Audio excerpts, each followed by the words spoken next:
We'll get started. Thank you all for joining this Public Safety, Beer, and Regulated Beverages special called meeting. This meeting is also being streamed live on the Metro Nashville Network, Channel 2.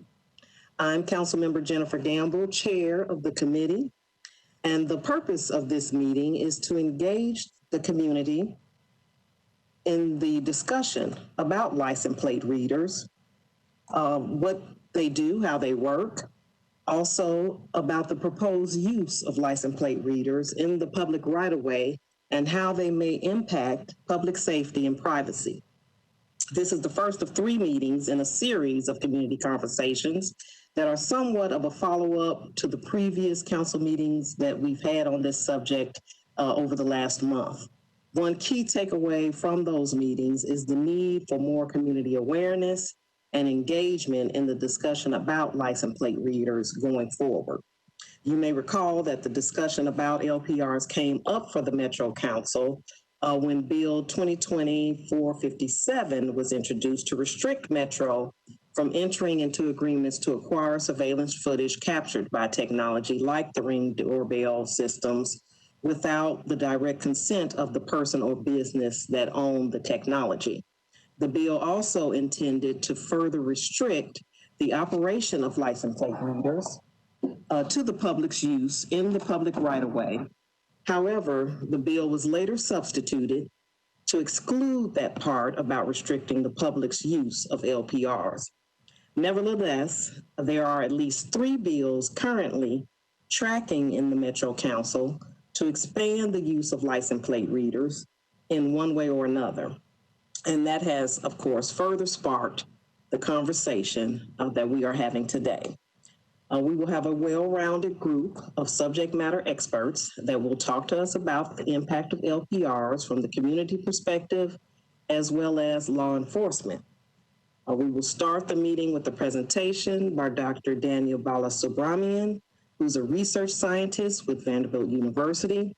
He will provide information about how LPRs work as far as their operation and data collection.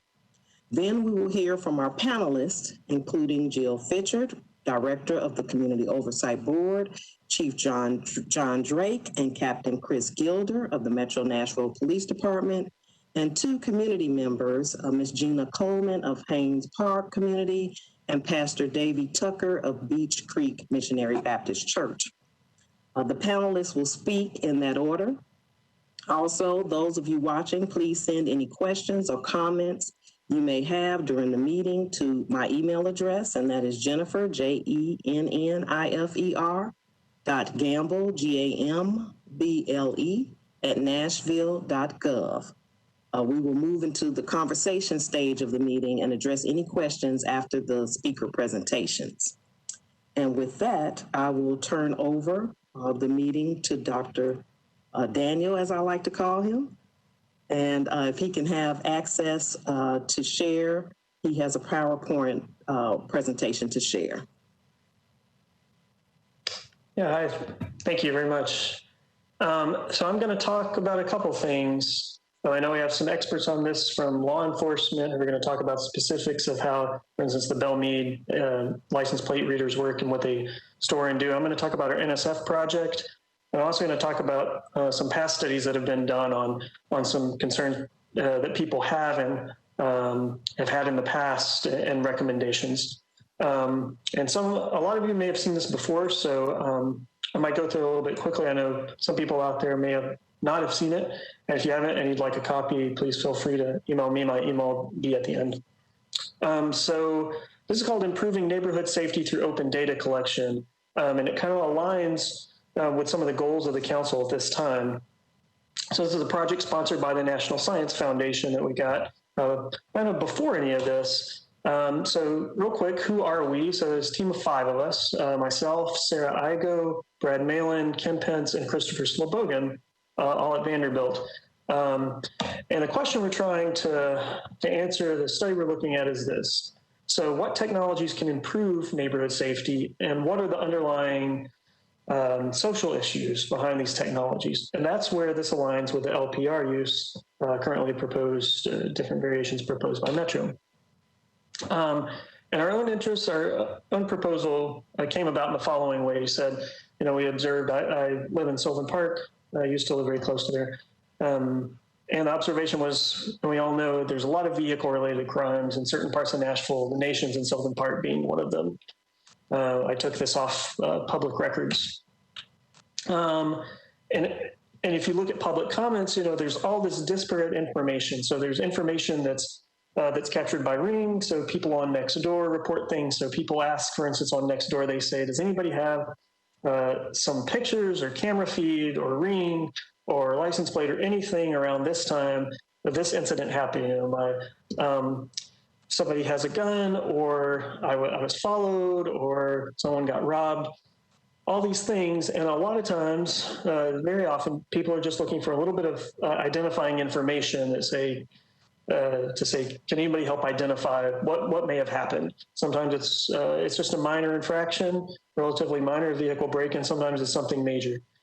And all these cases, kind of, in some sense, it's grown out of a neighborhood watch, so to speak, where we've had these things in the past, where people would keep a lookout, and it's grown into, I guess, the Nextdoor neighborhood watch that many of us, and not all of us, are familiar with, where people post comments, and sometimes get into flame wars and things, but these are just a few specific instances. And so the question to us was, shouldn't we have technology to help?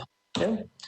So the idea was, and this is not a new idea necessarily, but it's a twist on an old idea, a new twist on an old idea. So what if we had community contributed license plate data?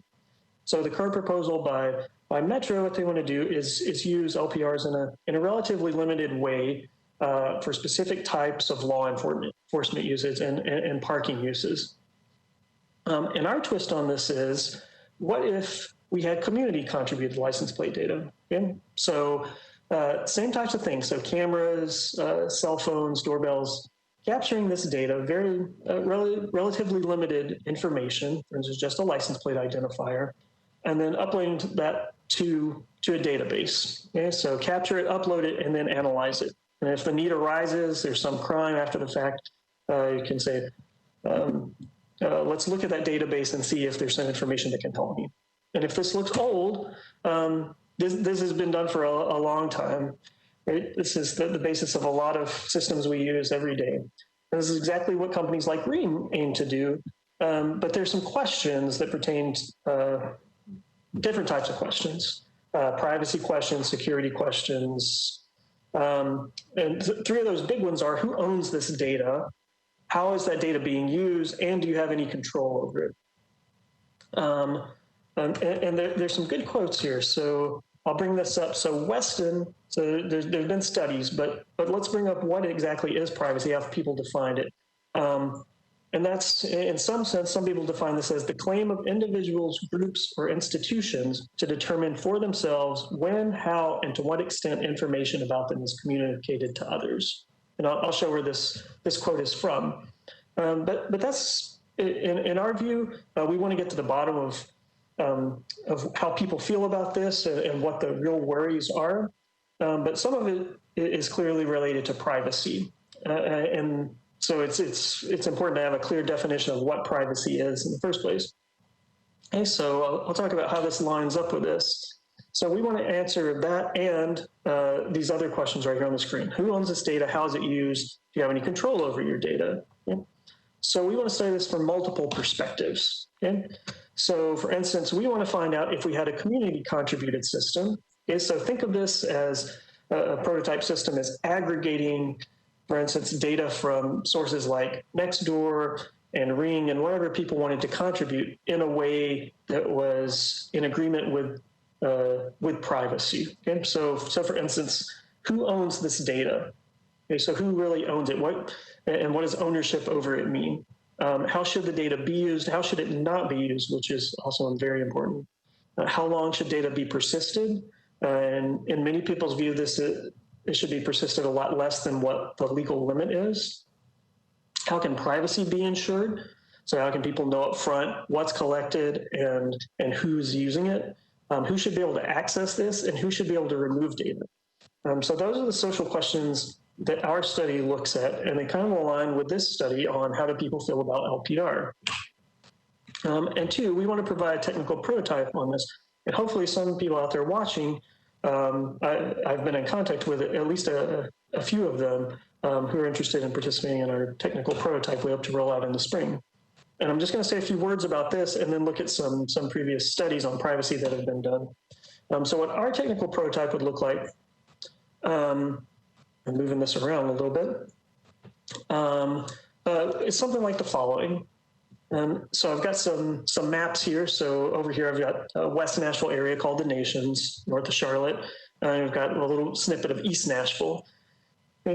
And I'm going to talk about these numbers and some of these in a second. But the important questions are, how do we ensure privacy? How do we prevent tracking, which is clearly something that we don't want to allow? And who has access? Okay, so that may be a bit of an open question, but some of these we can safeguard and we can provide guarantees about with proper technical implementations. I won't go into the detail of all these features. They're annotated here, and I'll send a copy of these slides out to anybody who'd like them. But the point here is there are technical solutions that you can put in place that'll limit and prevent misuse in a lot of cases. In a lot of cases in the past, where you read news reports like database breached, tens of thousands of license plate numbers revealed and timestamps, it's due to really poor security practices on the part of the vendor. So there, for instance, it's not even encrypted and it's just stored in the open. There was a relatively recent security breach of the US, and it looks like it may have been tied to something that was not highly sophisticated, like you may have read in news reports. I'm not going to go down a rabbit hole there. I'm saying this to say that with proper mechanisms put in place, proper technical mechanisms, you can limit the opportunity for misuse in a lot of cases. Not entirely, you can never rule it out entirely, but in many cases you can.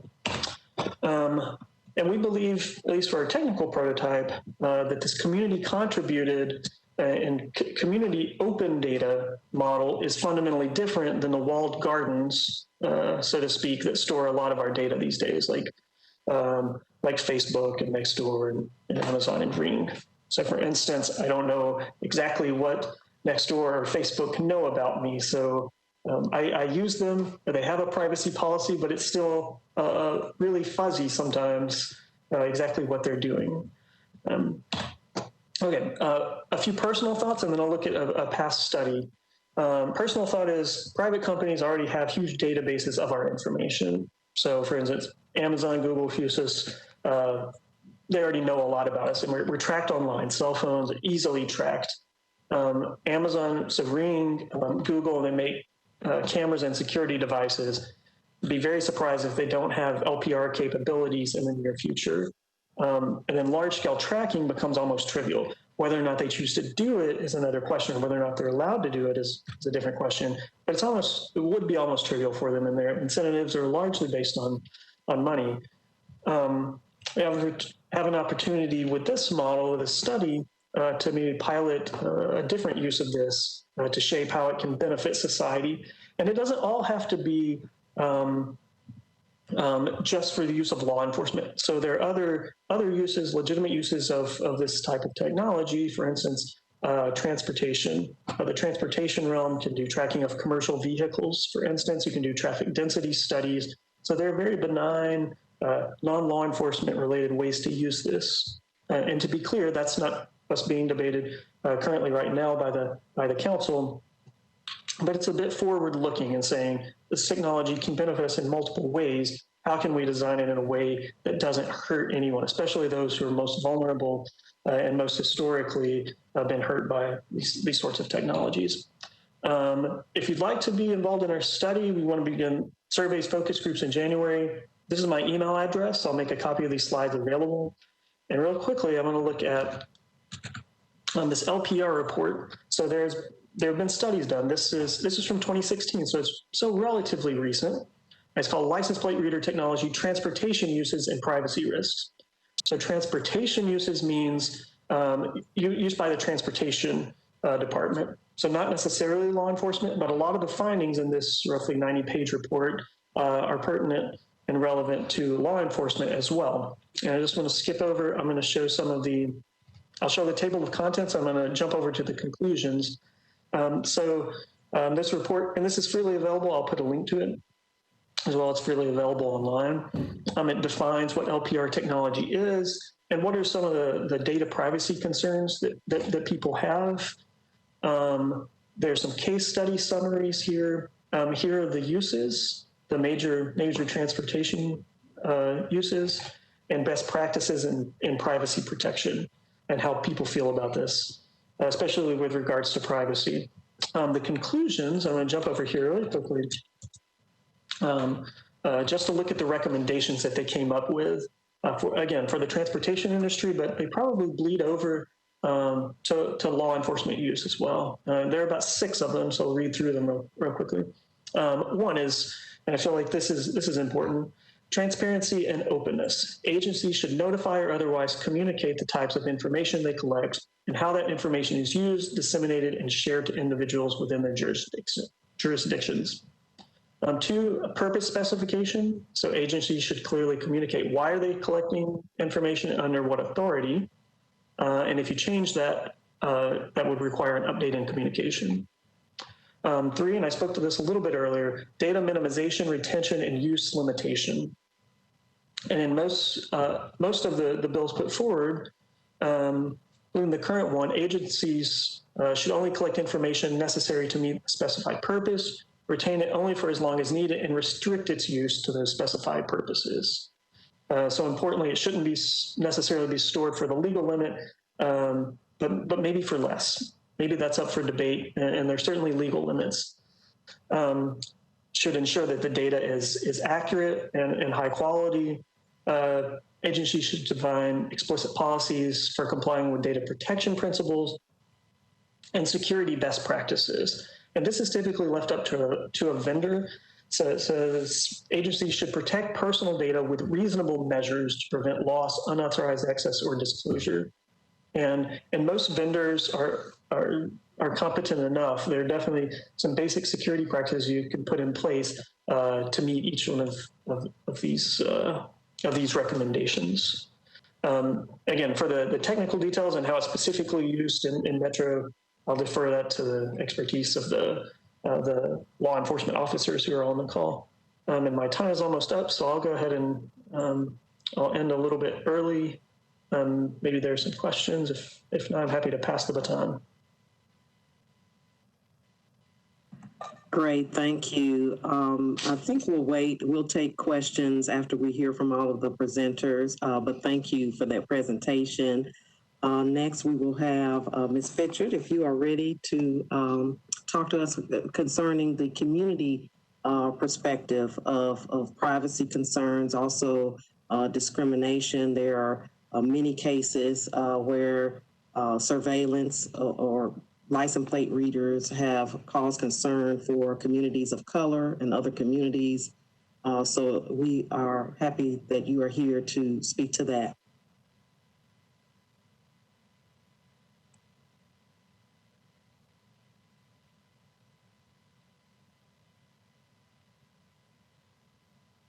You're on mute. We can't hear you. Sorry. Good afternoon. Thank you all for having me and bringing the COB to the table to be involved in this important conversation. As I said before, having us here to talk about some of the community's perspective, I think is important. And although I haven't talked to a whole bunch of people in the community about this, I will bring to the table some of the thoughts that some of the board members had. And so I wouldn't say I'm an expert on this subject, but I am here to voice the concerns that some of the community have regarding these license plate readers. So license plate readers have been the topic of discussion lately in many cities across the state and nation. I think that there's a great amount of concern about the use of surveillance technology in our communities.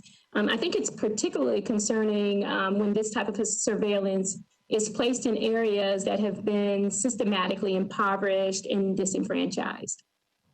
Communities of color has seemingly over the years been left out of the conversations regarding how they want their communities policed. I can't speak on behalf of individual communities, and I know there are many who are concerned about the crime spikes here in Nashville, and especially where they live, and the safety and security they want to feel in their neighborhoods. I think we're all concerned about that. However, I will say that this is the reason why it's important to have conversations like this. Conversations that bring in the community to voice their concerns about issues that affect where and how they live. We have to be mindful of a few things as we have discussions around LPRs and their placement. So let's talk about placement. The placement should be equitable, certainly, but how will MMPD determine how that's done? That's a question that needs to be answered. And what are your desired outcomes? I know that there has been some empirical data delivered on its promise that LPRs will give us an expected or promised outcome. We know that the Driving While Black report showed us that making more traffic stops didn't have a great impact on crime, but it did reveal that a disproportionate number of Black and brown men and women were stopped, and many are still dealing with the effects of those traffic stops. And so we can also move into privacy. For the citizen, this surveillance technology may be misunderstood. There isn't a way for them to opt out or to decide not to take a part in it. It will be on public right-of-ways, recording their driving habits and their movements in and around the city. LPRs capture an individual's license plate number, and once that information is in the database, it will reveal their identity, the owner of the plate. We know that there are millions of drivers on our roads, and just knowing that we don't know how this information will be stored, used, and to whom it may be shared with, I think is cause for concern. We, especially in communities where they have concerns with ICE, federal authorities and agencies, and I think that we have to address that. And those are the people who work with those communities need to be at this table having these conversations about how it affects those people who might have those concerns with federal agencies. And although I have read the bills that are being proposed and understand how privacy concerns and data collection information is addressed, my concern is that many of our community members are not aware of the bills that are moving through City Council and how the proposed legislation will impact their lives.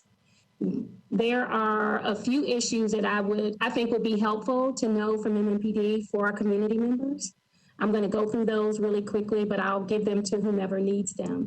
One of them is, how will the data be stored? How long will it be stored?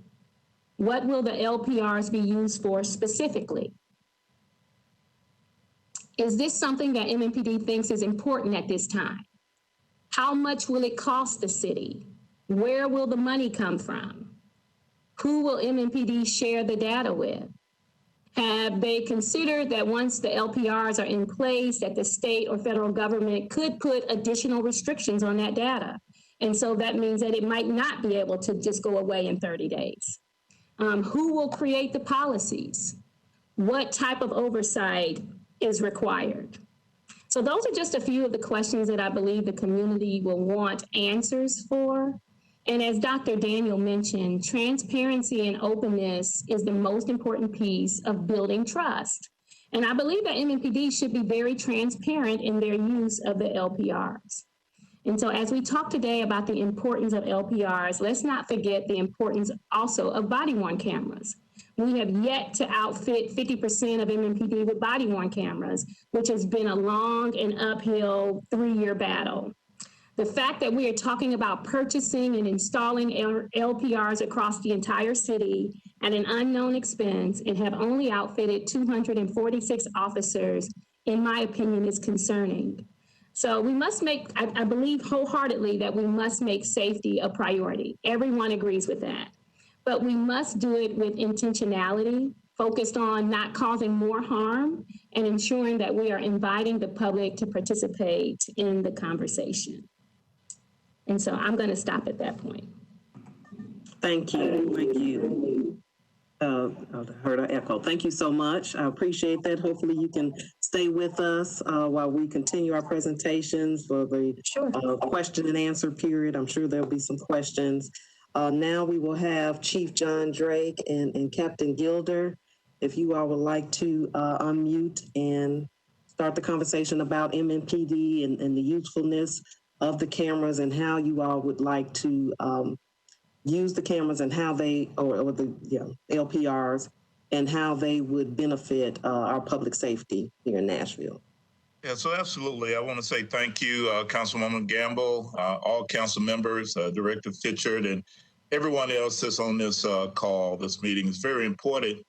But I've long stressed the use of technology to help us improve public safety in the city. I support LPRs. I think that being a major city, if we don't have those, then our crime is going to continue to increase and become more rampant. And as I go through this, I'll actually answer some of the questions that Director Fisher has posed. But what we would use it for is crime reduction and improving neighborhood safety. Amber alerts, where there's been a child that's been abducted or missing, we can have that, or a person, a silver alert, where there's an elderly or someone that's endangered, we can find that. Prison escapees would be huge for someone that's traveling in a vehicle that's escaped from a prison. Stolen cars. Our stolen cars have been on the increase in Nashville, Davidson County. Also, our guns we've had over 2,000 guns stolen just this year. So if you average that over a 10-year span, we're averaging almost 20,000 guns that's out there on the street. So when you take guns stolen, cars that are stolen, then crimes are being committed. And we would use it for homicides and violent crime suspects. Those are people that we want to try to apprehend as well, and the dangerous and most wanted. But to answer the question about privacy, it won't record just anyone. There's data that's input into the system. So if John Drake has committed a crime, I'm in a stolen vehicle, you know that plate, that is what the alert the police department would get. But if John Drake hasn't done anything at all and that car passes by LPR, then it doesn't register on that system. The officers won't get an alert. This is a technology the Tennessee Highway Patrol is already using throughout Tennessee and right here in Davidson County as well. There are also surrounding counties that use it. We would also put policies in place to make sure that privacy is granted, that we're very private on what we release to people. As you see, we negotiated with the COB when we had concerns with records. We wanted to make sure that we took care of privacy for people. And so any policies we put in place, we want to work with the COB and go over our policies and oversight so they would be in agreement, but not only them, but also the council and members of our community. And so another question that was asked is, where will we put them? The input would be from the community, the people who want them. Say the Haynes Park neighborhood, or maybe in my neighborhood where I live in Antioch, I would certainly agree to having them out there. And so we would have that input. When we talk about body-worn cameras, and that'll be done by 2021, this project won't delay our body-worn camera project. It just helps us improve safety now. As we have a spike in homicides. We have over a 41% spike in homicides. And so people are driving through this city, committing these crimes, and we're closing some of these cases, but it would help us tremendously. You look at the incident on I-440, the nurse that was shot. We actually feel we got a break by having some private businesses donate money so someone would come forward with information. But had we not had that, we would still be trying to apprehend these individuals. We had another shooting on Buchanan Street of a school teacher. These two individuals are responsible for at least 2 other homicides and multiple robberies throughout this city. We got a break on that as well, but they're driving around using cars, using guns, and committing violent crime. And so it just gives us another tool to be in the toolbox to be able to reduce crime, to make Nashville safer. And it doesn't violate the privacy of just anyone.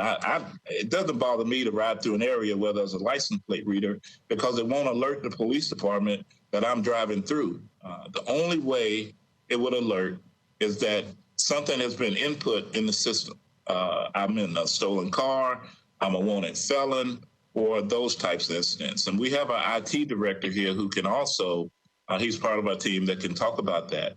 But so to me, that eliminates a lot of the privacy concerns, and it focuses on what we've been trying to do in the police department.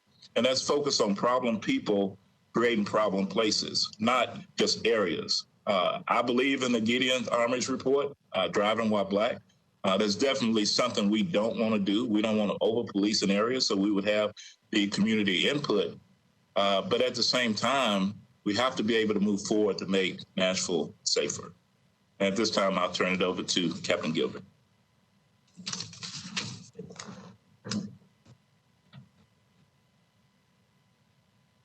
Good evening. Thank you again for having me. I'm not going to belabor the points. I think Chief Drake made a lot of key points there about LPRs and the manner in which we would use them. And the thing I would say that, obviously I think everybody would agree with is that public trust here is paramount. But I think also presentations like the one we've heard tonight show that this technology can safely, reasonably, and effectively be implemented. MMPD currently employs protocols and policies that protect privacy. Obviously, law enforcement officers have access to databases that contain a lot of information about individuals, and we safeguard that religiously, and we have policies and protocols in place to make sure those databases are not misused. This would not be any different. LPR would be handled in the same way. In fact, there's been talk tonight about policy. One of the bills actually contains pretty explicit guidelines about the parameters and the policy framework that you have to have in place in publishing that policy. So that's at least incorporated into one of the bills that's been proposed. But regardless of what is passed, I know that is a concern of ours, and that is something that we would ensure is enacted. Again, I would say most of the COB's concerns that were discussed tonight, I think are covered in that policy framework that, like I said, is in one of the bills.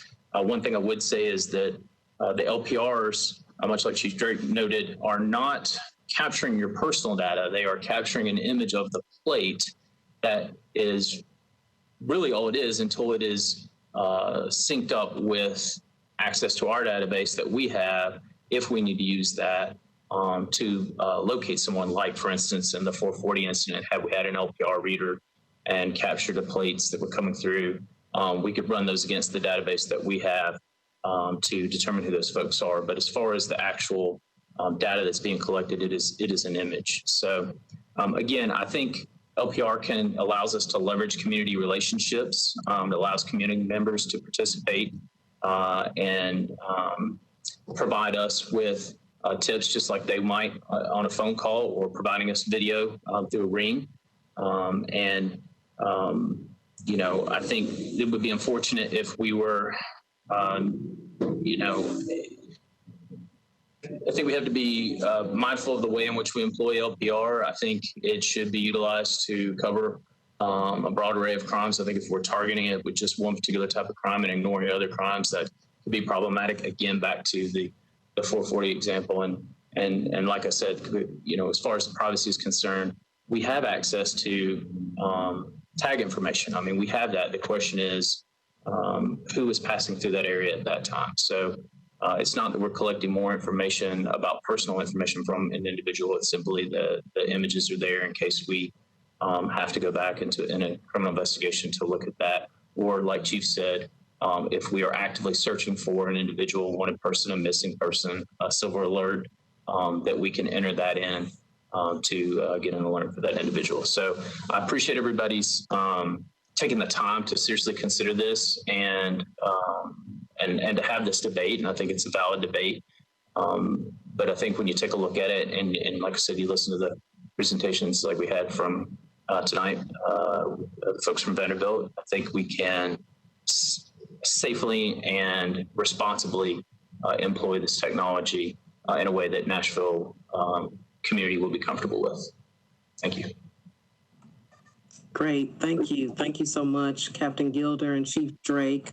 Appreciate your time here today and providing that information or adding to this conversation with that information. And with that, we will go to Ms. Gina Coleman and then Pastor Tucker, who are community members, to give us maybe two different perspectives from the community on how they feel about license plate readers, and then we'll get into the question period of the conversation. Ms. Coleman, you can unmute. Okay. Can you hear me? Can you hear me? Yes, we can hear you fine. Okay, thank you. Thank you for having me, and thank you. Gina Coleman with the Haynes Park Neighborhood Association, and thank you for the opportunity for us to tell our story. Haynes Park has been fighting, trying to make Haynes Park a safe community for the last 6 years. We started out as a neighborhood watch. We had a serious problem with street drug sales, gang formation, and also falling property values. So we organized and we communicated that to our council lady at that time, who was Brenda Gilmore. Me and another lady, Ruby Patterson, she had called her. I had emailed her about a problem. And I told her, and we were saying that we need help. We was calling out for help. So then when she campaigned, she saw the problem, and then she just said, she went before the Traffic and Parking Committee to ask for no parking and standing signs for Haynes Park. She was denied. They did a study. They saw that between 3 and 5, that the neighborhood was quiet and looked good.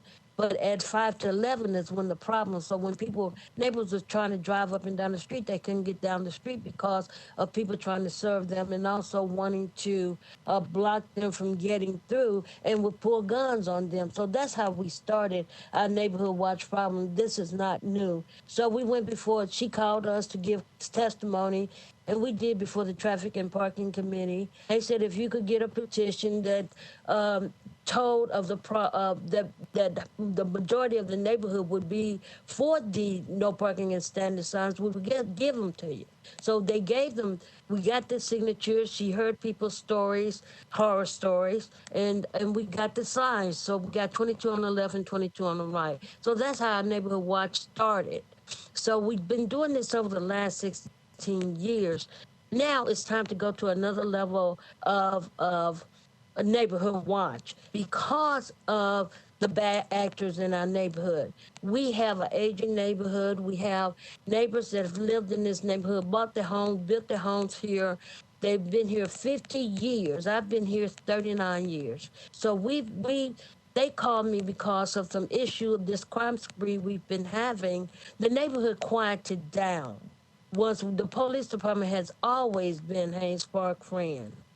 We have always got help when we needed it in the time of need. When we've called for help, they've been there.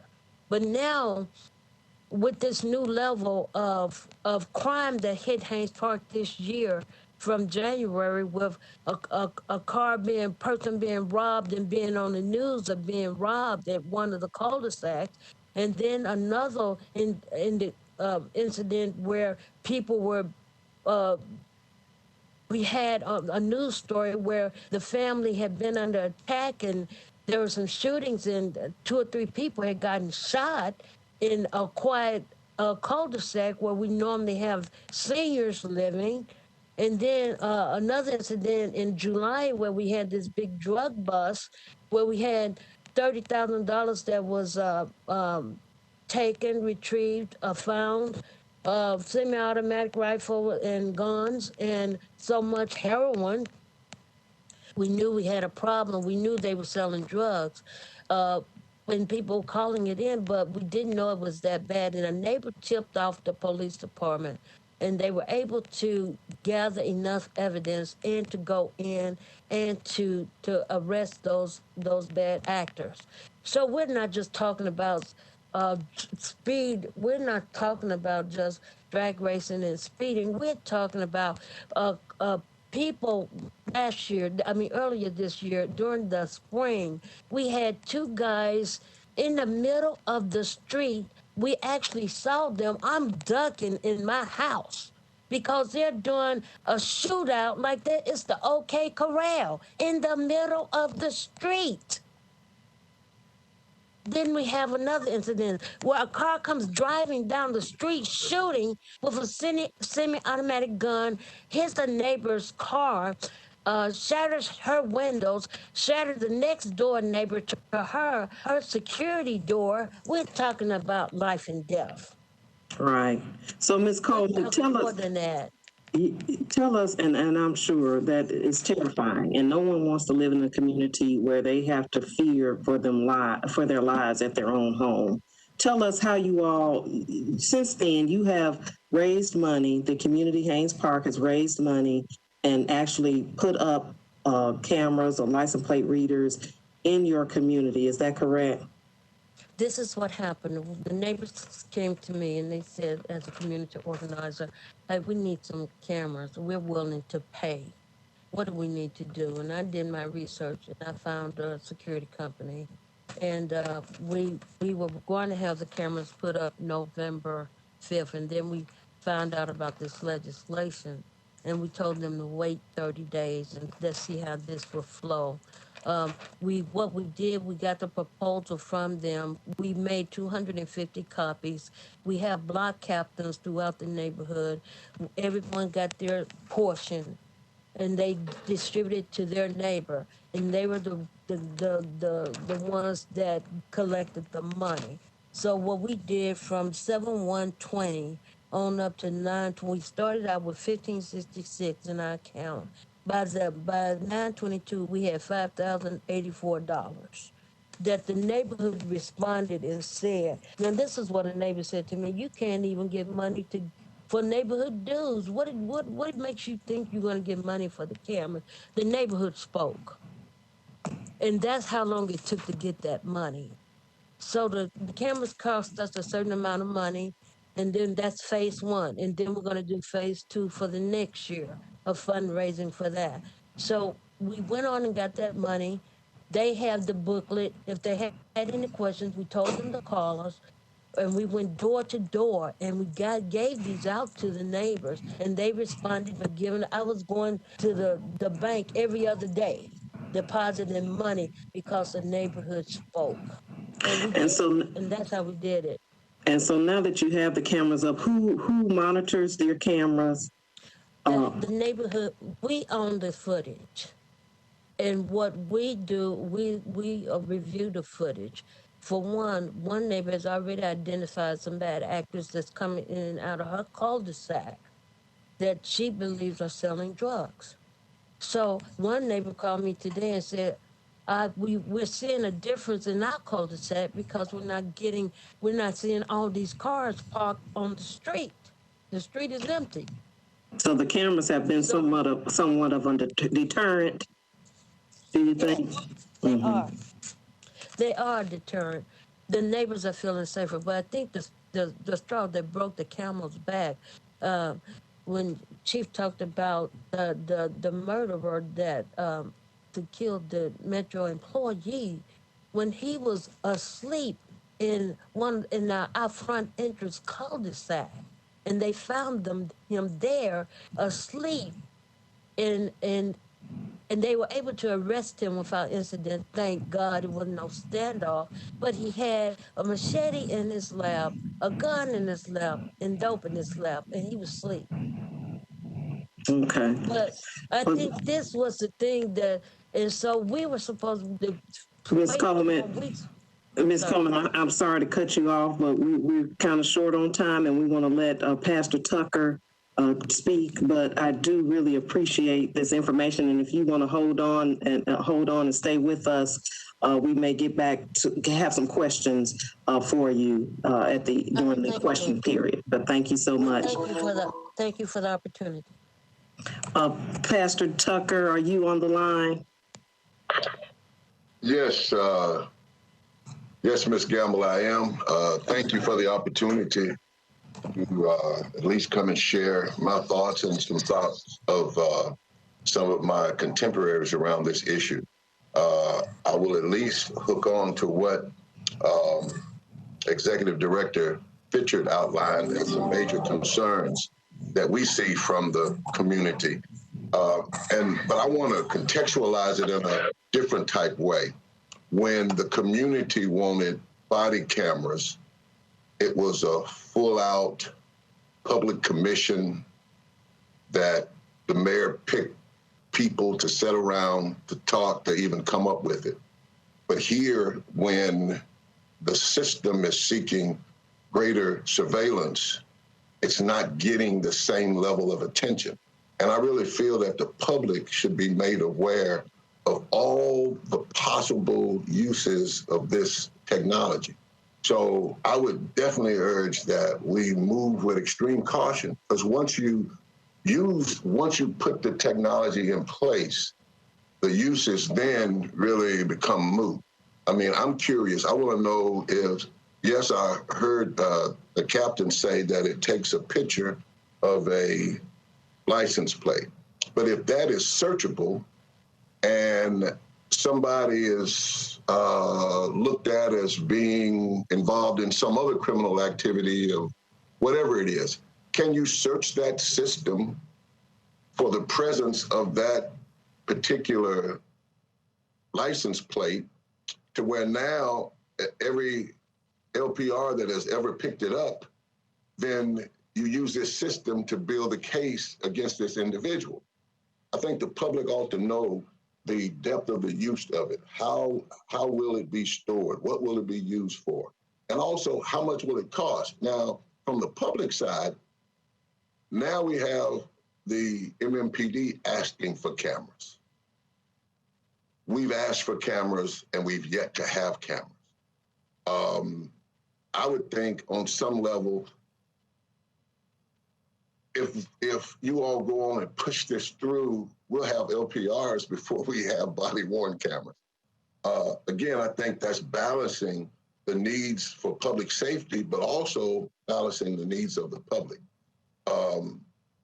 Some of the problems that have been caused with crime are problems caused by the state.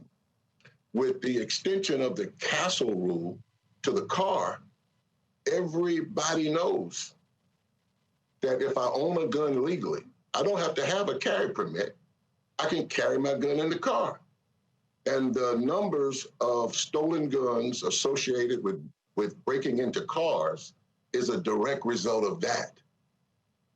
They know that if I break in enough cars, there is a algorithm that says after so many cars, I'm going to find a pistol. Now, the state created that problem. So now is the way to deal with this increased violence that the state fails to acknowledge their portion in creating, to do greater surveillance of the public. Again, in light of how the body cameras are still just slow in rolling out, when every other municipality that I have researched, they researched them and they put them into effect much quicker than we did. So my largest concern is around the privacy, but also making the public aware of every possible use of what you can do with it. I hear what you're saying, why you want it, but you may say that that's why you want it, and if everybody says, that's okay, yeah, but I can now use it for something else that maybe we have not thought fully about, that would have a long-term impact that the public would not be necessarily pleased with. So my biggest thing is, I think this needs to be made a much more public issue with much larger public impact, much in the same way that when we asked for cameras to monitor the police, it was a full-blown out. So here, let's do this, not to diminish your committee at all, Ms. Gamble. That's not what I'm saying. But the public visual and participation in the decision of body cameras.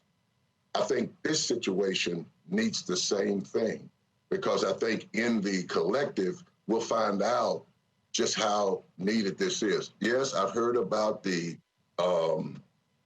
race cars and all of that. Well, I think we know the roads that are prone to drag racing. Seems to me if you have officers there, you can take care of that. Yes, I understand that you are impounding cars and you are arresting people, but if it's done on a consistent basis, I don't know why the cameras would necessarily. And I'm also concerned about the cost, how when we privatize this, what does it cost the city? And long term, how much is the hardware? How much is the storage? How much is all this other stuff? All of that was used as reasons not to get body cameras. So again, let's take it through the same thing. The public asked for surveillance. We had to go through the big hoop. I think this situation of LPRs shows a sense of equity of trying to balance public safety needs as asked for by the state over against privacy concerns that the public has. Thank you so much for letting me add my 2 cents in this. Thank you. Thank you so much for adding your very well and thoughtful position and perspective on this discussion. And I agree that we do need to have more public engagement and input as we discuss this topic. Personally, I can see the value in license plate readers for solving crime, assisting with amber and silver alerts. And I think that there can be a way for us to implement policies to use them without discriminating against communities of color and respecting people's privacy. And maybe these community conversations will help us get there. But with that, we'll start to take questions from anyone participating on the call. If you all want to raise your hands, council members as well as the public. We'll start with our council members and community and public safety committee members, and then we'll go to the public questions. We'll get started with Councilman Nash. Thank you, Chairman Gamble, and I truly have appreciated all of the input that's been given tonight by both community advocates and police department. A couple of thoughts. As you know, one of the bills proposed is 2020-582, and I would encourage our community advocates to take a look at that bill. It's 2020-582, and what that bill does is just sets up the framework to enable the use of the LPRs, but it doesn't establish the LPR program. I know Public Works, for instance, is interested in using LPRs to help do some parking enforcement, use that technology. We've already been put forward a bill that would allow Public Works to also do a pilot program on unloading downtown and kind of monitoring the amount of traffic and who's unloading on the streets, I guess 2nd Avenue and 1st Avenue, to try and manage that better. And each of those, for instance, if the police department decided they want to use it, they would have to come up with the policies, have the program outlined, and then bring it back to the council for approval and discussion. And include all of those good things that you, Reverend, and Ms. Fitchard have outlined should be in those policies. And the good news is that we're not the first police department to use this. Fortunately, others have used them and hopefully made the mistakes that we can all learn from to make sure that we address all of those concerns you have. This is technology that is kind of coming of age, and I would hate to think that I'm sure this was discussed when DNA first got proposed and fingerprints were first proposed, and we've managed to find a way to manage the data around those, and they've been valuable tools that free many people, not just arrest them. And there was a comment made that these things monitor your driving habits. They don't monitor driving habits, and I wanted to just kind of clear up that misconception. All they do is monitor that tag, and then if a bell goes off that's a wanted car, stolen, then it gets to the police department, then other databases get involved. But I truly am appreciative of all the comments made, and I share our chairman's thoughts that we can find a way to make this work for everybody, and be very limited. My sense is, I'd ask Chief, my sense is that starting out, if we were able to, my understanding is the new cameras that are going in the cars are already kind of, all they need to be is hooked up with the new program and allow them to be license plate readers. I would think that might be a good place to start, and I don't know what your thoughts were. Put them in traffic cars just kind of initially to see where they are. And cost is, and to the Reverend's point, cost is an issue. I don't see these being rolled out tomorrow, and under the law, under the bill that we've proposed, it will take some time because there's going to have to be policies written. Make sure we got it. There's going to have to be procurement made. So it's a process, and it'll be and then be subject to council approval and scrutiny when it comes forward. So, but Chief, could you have any thoughts on where you might start if you were able to start using LPR? Thank you for your comments, Councilman Nash and everyone else. So my thoughts are we would have to, I believe in transparency first and foremost. So we would have to develop the policies that we would use, and then we would have to present those to the council before we would even do any kind of pilot or anything else. So it would have the approval of not only the council, but the community. And so once we have that, then we have to look at contracts to see who's going to be the best vendor, provide the best services.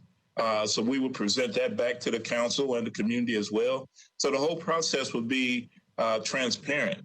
And then from another aspect of our body-worn camera and in-car camera systems already have the capability. It's just a software input that could be put in to use that. And so we could use it as a pilot once we've already gone through the council and the community to implement that.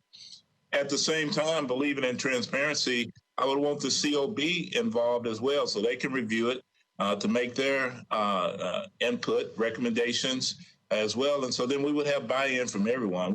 We're not trying to rush this, but we realize that it's technology that's going to benefit us greatly for a city, major city, where crime is continuing to rise. Pastor Tucker is correct. There are a lot more guns and vehicles now. And I've also talked to the Tennessee Association of Chiefs of Police to talk to the legislature about doing something about that. The state penalized people who break into cars and steal them, but also who use them, but not irresponsible gun owners who leave guns in cars. And I feel that's something that we have to address. So definitely we have a lot of work to do. But I think at the end of the day, this is going to be great and a game changer to help us make Nashville safer. Thank you, Chief Drake and Councilman Nash. We'll go to Councilwoman Porterfield. She was on the line. I think we've lost her. She had another meeting to go to, and we may have lost her. Councilman Mendez. Thanks very much. I appreciate all the speakers coming today. I would urge us as a council to really hear Ms. Fitchard and Reverend Davey, and there's a simplicity to Reverend Davey's point that it took moving heaven and earth and years and years and years to get one kind of camera, and relative, not that I know there's been a lot of meetings, but they've covered a couple of months, a relative snap of a finger to turn the surveillance the other way. I think we ignore that point. Not that anybody is ignoring the point. Everybody, I think, has gotten behind it. But if we let this process get momentum, that we're headed toward doing it, we run the risk of not giving those points the value and the weight that they should. I mean, I got to tell you that even comments from some other folks who seem more in favor of trying it out. I mean, it's hard not to feel that there's a certain Pandora's box here, like Reverend Davies said, that once you open the box, you can't really contain it. Between the fact that it's about as simple as flipping a switch to make the existing cameras the license plate readers. I hear the first presenter's point about somebody else have all the data anyway, so what difference does it make if Metro has it? Let's just build the rules. I'm just really hesitant and wanted to go slow for the discussion and make sure we hear everybody's perspectives. And I know there's a mix of feelings in areas with higher crime about what to do about it. And I don't really have an answer other than underscoring that we really need to not forget about Reverend Davies' points and the logic of it and all the questions that Ms. Fitchard raised and make sure we get through them deliberately.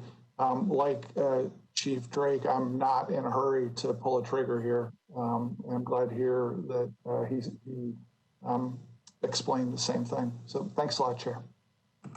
Thank you, Councilmember, and I totally agree with you. We should slow this down, get some more input, and get more buy-in before moving forward. Councilman Rosenberg. Thank you, Madam Chair. Thanks for putting this together and everybody for participating today. Just to kind of set the baseline of where we are from the standpoint of our current laws. In 2017, we passed legislation that attempted to limit some of the surveillance, government surveillance primarily going on in Nashville by passing Bill 2017-646 with only 2 no votes. That bill included an outright ban on fixed LPRs. I note the fixed because the police already had in their possession ones that were part of their cruisers or could be activated, like Councilman Nash said, or whatever the status was. So those are currently allowed under Metro ordinances. So that brings us to now in a discussion about rolling back that kind of careful regulation of the surveillance state. And I think as we listen to advocates for LPRs, it's important to be mindful of the possibility that benefits are being overstated and impacts are being understated. As Reverend Davies and Councilman Mendez talked about, it is once these are out there, they can be used for a lot of purposes. And you also will see changes in behavior based on them. Presumably, if you're going to go commit a crime, maybe you need to go steal a car first so your tag doesn't get caught when you're committing that crime, or other efforts to use one of those sprays to obscure your license plate. There are a lot of different things that can happen here, and a lot of them are very concerning from a privacy standpoint because this is a major tool that can be used to track folks' movements. It can also lead to very bad outcomes. LPRs are not always right when they tag someone's vehicle. There have been cases, some of them tragic, where cars were misidentified because the LPRs got it wrong, tagged one by mistake. And I think that as we move forward, we also need to consider whether the major movement we saw here in Nashville over the course of this year and across the country was a plea to expand police power in a significant way. And that is what this is. It has nothing to do with the great ways that it can be used by fantastic officers and administration. It's looking at the ways that it can be misused and inevitably will be misused at some point. And it's important that we err on the side of protecting the innocent. And I would say that our police have done a fantastic job with catching the drag racers, and my goodness, the number of emails we get about crimes that they're solving with police work. And imagine if we paid them what we should be paying them and we're able to fill out the vacancies instead and do this work without creating this surveillance system. So I know that there's going to be a lot of discussion going forward, and I appreciate it. Thank you. Thank you, Madam Chair. Thank you. Councilwoman Sarara. Thank you, Madam Chair. Thanks everyone that have spoken. This is an important discussion. I think that Councilmember Rosenberg highlighted some of the things that I wanted to say, but I wanted to also add another context, and that is the issue of trust between the community and the police. I think I speak as somebody who is from communities that are profiled, that are surveilled, sometimes entrapped. It is a working process. And I think that this is a tool that I believe that when it goes wrong, it goes really, really wrong. And I'm not going to go into details of how that's happened. But it's something that we know it's happened, and it's something that we're working on. Anytime we talk about policing, I always like to preface it with it's not speaking against police officers. It's speaking about the system that is in place. I've gone car rides. I'm a graduate of the FBI Citizens Academy. I got an FBI National Award, so I'm not against law enforcement. But the system is in such a way that as a Muslim, as an immigrant, as a Black person, I've seen where when it goes wrong, it goes terribly, terribly wrong. And we have to take our time and make sure that whatever we're using as a tool is one that is fully thought out, is one that has community input, is one that we all work out all the kinks before we put it out there. So for me personally, I'm not in support of LPRs because I know what it would do to my people. But I welcome the conversation, I welcome the education, and I believe that we don't have that at this point. So I'm strongly in support of let us not rush through this as council members. Let us have some more input, whatever we did with the camera, or even maybe not at that point. Let us do that, because when the community and the police works together, when there's trust in the government, which we don't have because we don't communicate enough, we don't explain enough, we do sometimes rush to things. Let this one not be that, because for every bad thing that happened, it's one too many. And so I will caution that I will keep the conversation going. I appreciate the chief, the captain, and Ms. Fletcher, and everybody that has spoken, Ms. Coleman and Pastor Davey. Thank you all, and thank you, Chair, for facilitating this.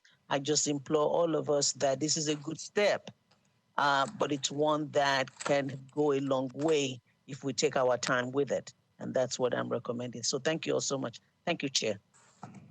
Thank you. Thank you so much. Councilwoman Johnston. Thank you, Chair. Thank you for putting this on. I think it's really important, like many people have said, to engage the community and let them know, really from an education perspective of what LPRs, what they do, what they don't do. And I think that throughout the many conversations that I've had and that we as a council have had, I think it was 4 hours of special called committee meetings that we've had, that I think it's very clear that this technology can be a really incredible tool for the police and for us as citizens to be safer where we live and work and play here in Davidson County. I think it's important to remember that this conversation right now is not about deploying these. It's not about creating some program or this legislation, whatever legislation passes, would put something in the car. I think it's important that we, as legislators, create policy. And so these meetings are more about learning what the technology is, learning what they can do, learning what the concerns from the community are, especially from a privacy perspective, and to really be thoughtful and diligent about putting things into place into our policy that controls that to the best of its ability, that makes everyone comfortable, but that also allows the use of a technology that's going to make us safer. I would love to be able to, give more money to the salaries of police officers. I would love to hire 200-300 more officers to get us, where we need to be. I don't see that happening for a really long time. It's a really hard job, and it's a really, I just don't see that happening. And so we have to be able to, or we should, in my opinion, try to give our police department, that carries out the most important function of government, in my opinion, which is public safety, the tools that they need to keep us safe.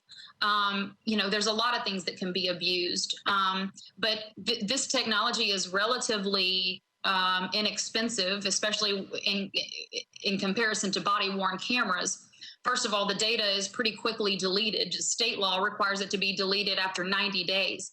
And it's still shots. It's not video. Body cameras is video, which that's a growing cost to continue to hold that stuff. You have to have human resources to redact information that's on those videos from body cameras. I mean, it's much more expensive. Also, to put them on every single police officer, that's a lot of cameras. So it's a lot of data. It's a lot of redacting. It's a lot of management. It's much more expensive.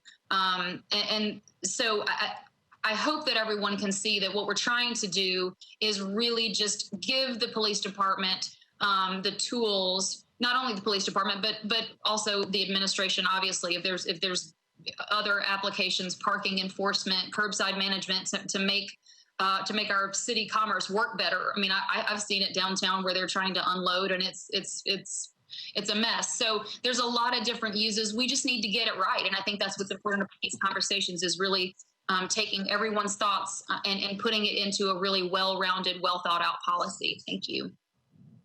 Thank you, Councilmember Johnston. And I'll just add for what I said at the beginning of the meeting, this is not only a meeting to raise awareness about LPRs, but it's also an opportunity to engage the community and get the community's input in how they might impact their communities, neighborhoods, and individuals. So appreciate everyone who's listening and tuning in.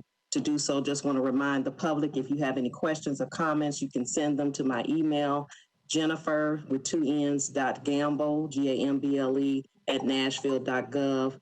And now we'll have Councilmember Stiles. Thank you very much, Chair. I appreciate you, of course, to everyone's point, pulling this meeting together and having an opportunity to have multiple perspectives. Of course, I do have a bill that's currently up and dealing with LPRs. I do believe in LPRs. My bill is a bit narrow, and introducing it in such a way as a pilot for people to get acclimated to the system, to test it out and try it and see if it can work. I think that the benefits of LPR in a broad use is fantastic. I do want to speak a little bit to the points that Councilmember Rosenberg made in terms of saying that the system, regardless, we're assuming that it's going to fail eventually and it's going to be bad. I don't think that's a good standpoint for us to have when we're trying to approach a positive solution to several of the problems that we're seeing throughout the city. Crime in many areas, and I don't mean neighborhoods, but I mean in robberies, theft, murder, those have been on the rise consistently in the city. This is a tool that can help us address those issues. And I think that's the framework that we should be considering this. And the most important thing is to have the community buy in so that we're having a 360 perspective when developing policy, not creating it and then going to people after the fact, but going to people on the front end and saying, what would you like to see? What would make you uncomfortable? How can we navigate those waters? So this also isn't a matter of just police doing their job. And yes, they've been doing a great job in terms of drag racing, but there are a lot of people that are getting away because they can't do high-speed chases, and we're utilizing extra money for gas for helicopters. So these cameras would actually help them in areas where, and however the LPRs ultimately get used, they can help them catch criminals if they're not immediately on site. Because that recording, if it's the use of a camera or the still shot, that can be used. So I think we need to bear that in mind, and also remember that the camera system that ultimately could be selected, we would want to find out about the reliability rate of that system, because every system is different. And so we can certainly cut down on error in that way. So thank you very much, Chair. Thank you. Councilmember Benedict. Thank you, Chair, and thank you so much for putting this together and for the panelists for joining us and sharing their expertise. I did miss the beginning of this for another call for the day job, but I think that I've captured most of everything based on what's been said. We'll say that Council members Mendez, Rosenberg, and Suara covered a lot of my concerns. Mainly, I'll just recap it in 2 words, which is go slow. And I appreciate that this approach today seems to be, everybody on the call seems to be aligned from what I can tell about, let's take our time and get this right. My concerns when I think about this, and I haven't sat down with Chief Drake since he became chief, and had a conversation with him about what are his top priorities that will improve safety in the city. And is this one? Is this low-hanging fruit, or is this strategic reform? And I think that right now, what the public is looking for from their leaders at the federal, the state, and the local level, so what can we do? And I think we can have a larger impact let's maybe I don't know that federal reforms will take place. Let's get out of the gridlock of Congress. But going back to what we can do here locally, we can make strategic reforms, and I'm not sure that this is one. Now, maybe, and we should have this conversation, and it's great that we're having it. But to me, it is unsafe for drag racing. Just outside my district, or crossing through my district, is Briley Parkway. And you can hear, any night that it's warm, you can hear the folks on their motorcycles, drag racing, speeding, going, I don't know how fast down Briley Parkway. And it's unsafe for our police officers to chase them, both for the motorcyclists as well as for our officers. But I think that we should make sure that when we think about our job to appropriate funding to create programs that will improve public safety in this particular area, is this one that will strategically reform the way that we protect the public? To me, a strategic reform would be, let's fully staff our department, right? So that's been talked about, and that's a much larger challenge. And maybe this is low-hanging fruit that's important for us to do. I'm not convinced of that yet. I am very disappointed that the other night I had technical problems and ended up abstaining on a vote that I would have voted differently on. But I didn't know where we were on that particular vote at the time. I just think we need to continue to go slow on this and then really talk with our leadership. That includes you, Chair, as the chair of the Public Safety Committee. That includes the chief and whomever he thinks are the right people. That includes Ms. Fitcher and the Community Oversight Board. And that includes, of course, the administration as well. And, the Department of Finance and the administration as far as how do we prioritize things. I think if this is one of those things that's going to make an impact and create more equity and justice, then let's do it. But I'm not convinced that that's where we should be focused our attention on right now. So, Chair, thank you so much for putting this together. It absolutely is a great learning and important for us to discuss. I think it leads to other discussions in addition to this. I'm really glad to hear that it's helped in some areas of the city that Ms. Coleman was talking about earlier. But I'm going to err on the side of keeping. I'm going to err on the side of not gathering information that we don't necessarily need to gather. I'm going to err on the side of let's go real slow. Let's get the other initiatives accomplished that we need, that we know we need to be done, like body camera, full rollout of that, and recruitment, ways that we can help the department with that. But anyway, I've gone on and on. Thank you, Chair, and I appreciate again the call. Thank you so much. We've got about 10 minutes left for our meeting. Chief Drake, do you want to respond to the priorities? Are the LPRs kind of a long-range priority for improving public safety that you have? No, I wouldn't say it's a long range. I think it's pretty much immediate. What I feel like is that we need to fully vet it with the council and the community before we move forward, but I feel we need it now. And one of my priorities has been to increase our staffing. Right now, we're allocated for 1,511 officers. We have 1,411. Even if we had 1,511 officers, we're still about 300 short of where we need to be. And as Councilwoman Johnston said, it doesn't see that improving greatly. We will increase by about 100 officers by 2021, but then we also have to look at retention. And so we've started a recruitment team. It used to be with Metro, you go in online, click on links, apply for the police department, and then someone will contact you. I pull people out of patrol, a diverse group of individuals, men and women, Black and white, Hispanic, Laotian, et cetera, to go out and proactively recruit officers. But then we've also contacted our officers to say, hey, we need you to mentor other officers so we can stay, so we can retain more officers. The new officers that are coming in are going to be assigned mentors, and before they can leave the police department, then they have to contact that mentor to say what's going on with them and how, and we want to try to talk them into staying. So we want to build a police department, but also in the meantime, you look at other major cities, this is technology that's going to be helpful to reducing crime and especially violent crime. When you talk about stolen guns and vehicles, just in 1 week alone, we had a 12 and 14-year-old that had stolen a car that had a gun in it. As officers approached the vehicle, the gun went off as they was trying to stash it.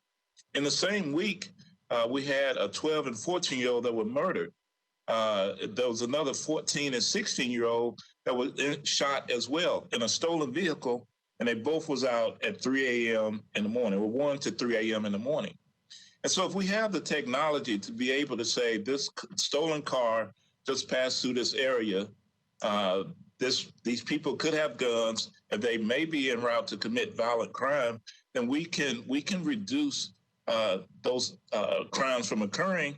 But also, we don't have to go out and randomly pull people over. It can be this car registered in our database, and so we know this is a stolen car we need to check out. And so I think it's a win for everyone. And although I do agree with fully vetting it, I think this is something that we, once we get the approval of council and everyone else, we can try to move forward as quickly as we can. Thank you. Councilman Pulley. Thank you, Madam Chair. I appreciate it. I'm going to keep this very, very brief. What I do want to state is that I fully support the transparency that you are bringing with these community meetings. And I think I'm in agreement with everybody that it's very, very important to bring this discussion to the community and let the community understand what's going on. I do want to really speak frankly about what we're hearing here. And I think what you're going to hear and what you have heard is an intersection of two fundamentally different viewpoints on how we view public safety. That's what's going to happen, and that's what has happened as this discussion and the debate ensues. I would like to say that there were a number of concerns that were brought up in the special called public safety meeting by a number of members of council. And from what I've seen on Councilmember Johnson's bill, she really has gone to a lot of trouble to address all of these privacy concerns that are being brought up. Now, I would also push back on the assertion that benefits are being overstated and the impact understated. I frankly see it the opposite, because I'm hearing a lot of discussion about some pretty extreme things that our police department could possibly do with this license plate technology.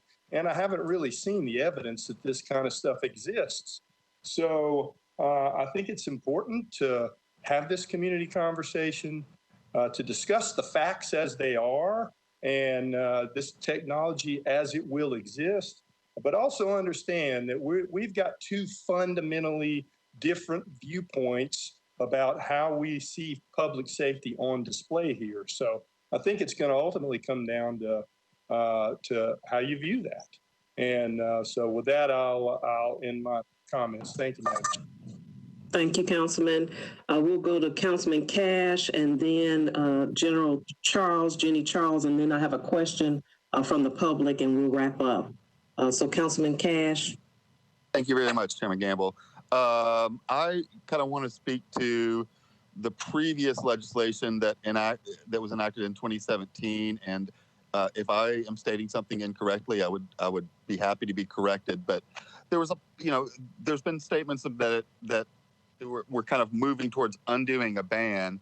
And while I know that bill had one section that was specifically about license plate readers, there's another framework that in that bill, in that law, that provides a avenue for council approving an increase in new technologies, and as part of that provides a like a public meeting or a public hearing that gives people a chance to weigh in their feelings about that. And I know I agree with the sentiment that we need to go slow and make sure that we get this right. And but I do want to point out that legislation does have some avenues for us to kind of consider increases in technology and uses of new technology that provides an avenue for public input and notice and consideration.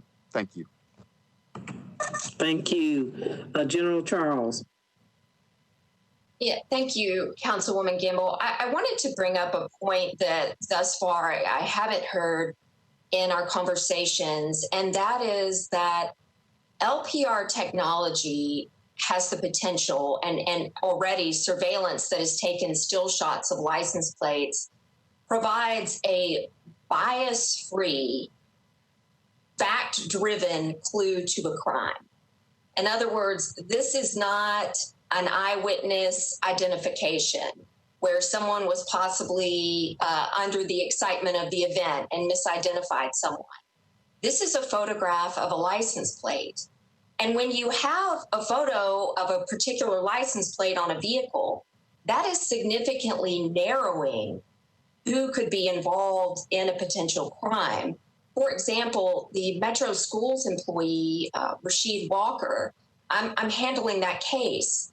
And we have, it's albeit a very fuzzy picture of a surveillance still of a temporary tag on the vehicle that was being driven by whoever gunned him down. That is no bias there. That is a photograph of a license plate that, again, significantly narrows who could be involved in this crime. And so when I hear comments like, this is going to hurt my community, or this is going to incriminate someone in a wrongful conviction, I have never in my career seen a license plate contributing to harming anyone. As it's a clue in a criminal case. It again significantly narrows the players who could be associated with this crime. So again, I'm an open-minded skeptic. If Councilmember Rosenberg or Councilmember Suara knows of an example where a license plate has worked to incriminate someone who was innocent, I'm all ears. But I've been at this on the defense side and as a prosecutor now for about 15 years, and I've never seen that occur. So I just wanted to put that out there as food for thought. Thank you so much. Thank you for bringing that issue to our conversation. We'll take a question, and I'm not sure who can answer this, if it will be MNPD or one of the council members that have done a lot of research on this issue. But the question is there an example of where license plate readers have been proven effective to reduce drag racing? Is there someone that wants to speak to that? There are hands raised, so I don't know if those hands are old or what, but if the person would unmute and let us know. There's an old policeman that might give you some insight if you don't find someone better prepared. Okay, go right ahead. Yeah, and we brought this up at council the other night. Again, I certainly support anything we can do to lower the drag racing. But again, this is just the picture of a tag. And then according to Ms. Tiles' proposal, she's also saying it would record the speed. And then a bell would go off, and that would notify a dispatcher, who would then have to notify a patrol car, and hopefully there'd be a patrol car somewhere in the area. But if there's not one close and they don't get to the scene of that in time to catch the drag racing, we're not going to be able to charge that person that's driving the car. We might be able to say they're speeding, but we can't make a case for drag racing because no one's witnessed the drag racing. So I really do have problems. I think it's going to be difficult. I'm not sure this is the best use of that tool, and I'm not sure we're going to be as successful using that for drag racing alone. Councilwoman Stiles, are you still you with us? Yes, go ahead. I was unable to come off of mute. Thank you very much. I know that the bill that I proposed is something that is not commonly in use. I know Naples, Florida is using the LPR system in conjunction with speed as well. I don't think that the assumption that we cannot use it in the way that it is being proposed is correct. And I do understand that there's another bill on the floor that wants to be promoted, but in terms of the research that I did, it can be used. It does not need to be physically manned. And the information, when it comes in, it works similarly in the same way that if you are going by and you caught information and you were going back, say, for the murder, and you had footage of that image or of that tag, this can be used very similarly. The ding comes in, and if there's an officer around, they can capture that car. So I do question what Councilmember Nash is saying, and I'd love to have a conversation with you, Councilmember Nash, more about it. Thank you, Madam Chair. Thank you, Councilmember Stiles. Councilmember Johnston. Thank you so much. I think so. The LPR technology gained a lot of notoriety or attention around the drag racing thing, because this is such a huge problem that we have in the southeast portion of the county. Since I've learned more about LPRs as far as enforcement for drag racing, really not the best tool. Because if you are gauging speed along with the LPR, you're adding a different type of camera into that's going to be taking video, which I'm not necessarily wanting to get into. I think that's a whole nother can of worms, especially from a privacy perspective. But again, you still would have to have an officer there. To me, drag racing part of it, I appreciate that it's brought light to LPR technology as a whole. Now, what it could help with is that we have the same drag racers are in private parking lots, trespassing, doing donuts. They are in major intersections. It happened down at Thompson Lane and Nolensville Road. It's happened to Nolensville and Harding, where they get in that intersection, take over the intersection, and do donuts in the intersection. At that point, that's something that can be caught, I think, but there's so much more of a broader use from a crime perspective that this technology could help towards. So the answer, drag racing, not as much. I think drag racing is really going to be more impounding vehicles, seizing vehicles, and just good old, police work getting out there. This is, I think we have bigger, more broader uses for LPRs than just the drag racing. Okay, thank you. We'll get to another question, and that is, what are the next steps for this, and how can the community remain involved in ongoing conversations? If the bills are approved or a bill is approved, what is the timeline for LPRs being implemented? And I'll start on the answer for that question.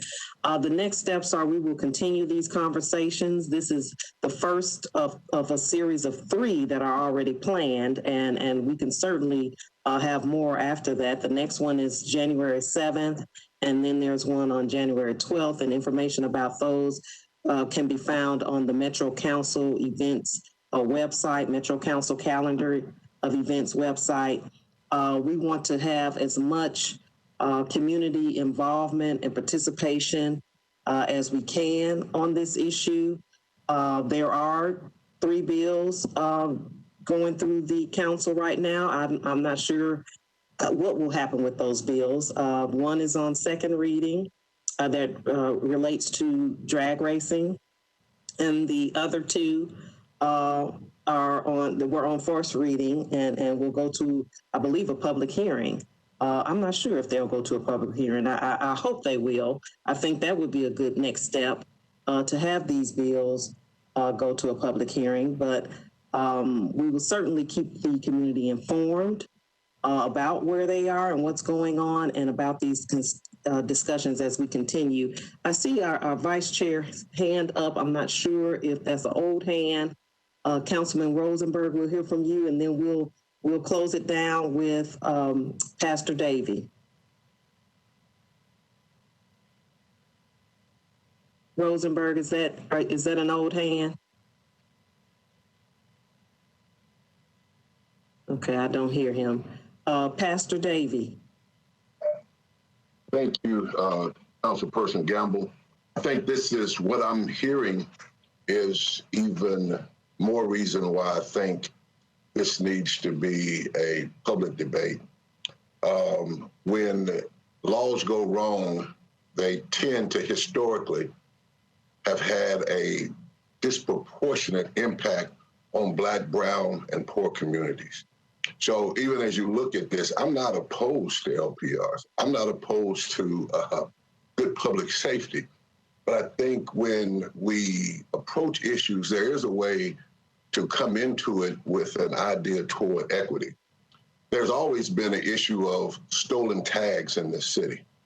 And with just a license plate reader, a stolen tag on a car suddenly makes someone a suspect when their tag has been stolen. And I only say that because the other examples are just as anecdotal as the one I just given. So that's why I think this thing needs to be done out in the open so that the public, which to me is a novel thing, particularly for Nashville and especially in the South, is to have public input on how we want to reimagine public safety. And so again, I appreciate you even just opening it up at this point, but I think it needs to be opened up much further so that we can understand the total ramifications. And again, I am grateful for Chief Drake. I've expressed to him personally and even publicly, I am committed to him being successful, because if he is successful, we will eradicate the problems that the Driving While Black report and the Policing Project report has outlined about what our current public safety philosophy has gotten us ever since the incorporation of this city. So again, I appreciate you even doing this. Thank you.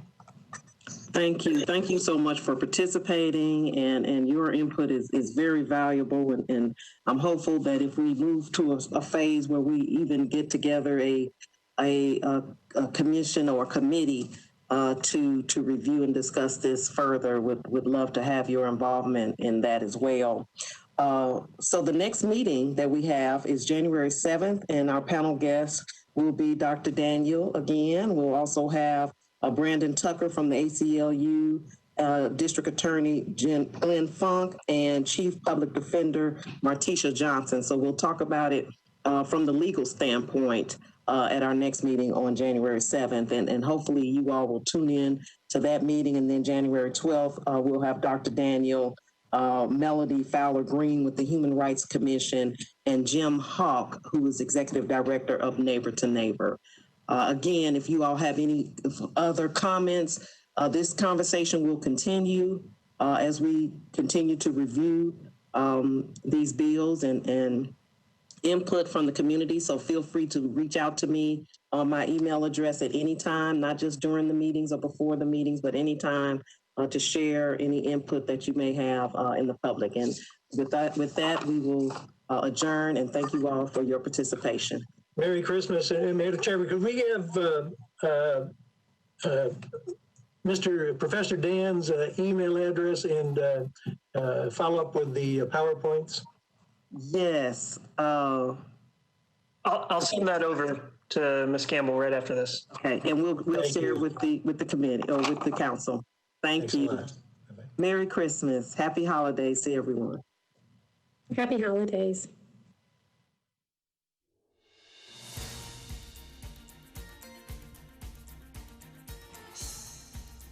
This has been a service of the Metro Nashville Network. If you would like to see this presentation again, or for more information about this and other programs, visit nashville.org.